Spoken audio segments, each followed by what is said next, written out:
সকালবেলা কেউ যখন অসুস্থ মানুষকে দেখতে যায়, 70,000 ফেরেশতা রিক্রুট হয়ে গেল। ওরা খাতা কলমে লেখা শুরু করে ফেলছে। সকাল থেকে সন্ধ্যা পর্যন্ত তার নামে আমল নামায় খালি ভালো নেকি লিখতে থাকে। সকালবেলা একজনকে দেখছে, অসুস্থ লোককে। শুধু তাই না, বেহেশতের মধ্যে ফল ফলাদি এগুলোর হচ্ছে বাগান তার নামে বরাদ্দ হইতে থাকে।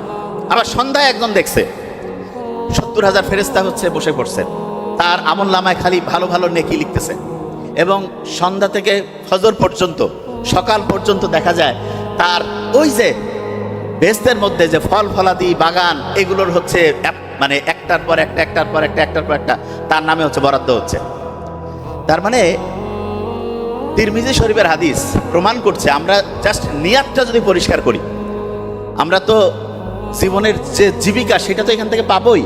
তার সাথে যেটা সবচেয়ে গুরুত্বপূর্ণ, ফেরেশতারা রিক্রুট হয়ে গেল, আপনার নামে আমলনামায় লেখা শুরু হয়ে যাচ্ছে। আপনার বেহেশতের মধ্যে ফল ফলাদি এগুলোর হচ্ছে একটার পর একটা আপনার নামে হচ্ছে যে ওটাকে কি বলে, ইজারার মতো চলে আসতেছে। আপনার ইহকাল পরকাল অসাধারণভাবে হচ্ছে সামনের দিকে চলে যাচ্ছে। এই যে আমরা ডাক্তারের মতো, মেডিকেল সায়েন্সের মতো এরকম অসাধারণ পেশায় থাকার পরেও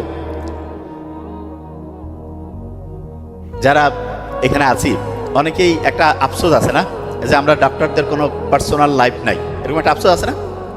আচ্ছা, আপনার কথা কন না কেন? একটু না বললে আমি বুঝতে পারবো যে আপনি বুঝতে পারছেন কিনা। কয়েক মিনিট বলবো কিন্তু, অতএব একটু বলতে হবে, তাহলে আমি খুব দ্রুত আগায় যেতে পারবো ইনশাল্লাহ। ওকে, একটু বলতে হবে। আসলে হয়েছে কি, ডক্টররা এত ব্রিলিয়ান্ট, কয় আমি কি কব, সব তো জানা, শুনলে মজা লাগে যে হ্যাঁ ঠিক আছে জানি তো, জাস্ট খালি একটু বলতে হবে, তাহলে আমি খুব দ্রুততার সাথে আগায় যেতে পারবো, যেই জিনিসগুলো আমাদের জানা উচিত। দেখেন, আমরা এত অসাধারণ পেশায় আছি, কিন্তু দেখবেন অনেকেই বলে না যে আমাদের পার্সোনাল লাইফ নাই। অনেকেই আছে, এবং পার্সোনাল লাইফ নাই যে এইটার কারণে আপনি দেখবেন অনেক ডক্টরের ছেলে মেয়ে কিন্তু একটা বিপদের মধ্যে থাকে। অনেক ডক্টরের ছেলে মেয়ে, যত বিজি ডক্টর তার ছেলে মেয়ের প্রবলেম তত বেশি। আপনি দেখবেন বেশিরভাগ ক্ষেত্রে।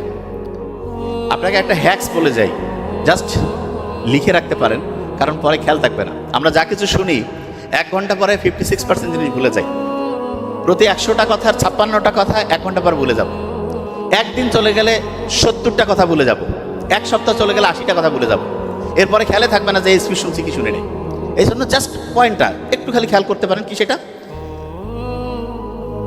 আপনার যত বেশি ব্যস্ততা থাক না কেন, যা থাক, আপনার সন্তানের জন্য জাস্ট 15 মিনিটস, এটা আমার কথা না, আমেরিকান যে মেডিকেল অ্যাসোসিয়েশন তারা রিকমেন্ড করছে 15 মিনিটস প্রত্যেক দিন আপনার সন্তানের সাথে জাস্ট আপনি থাকবেন, তার কথা শুনবেন, আর কিছু না।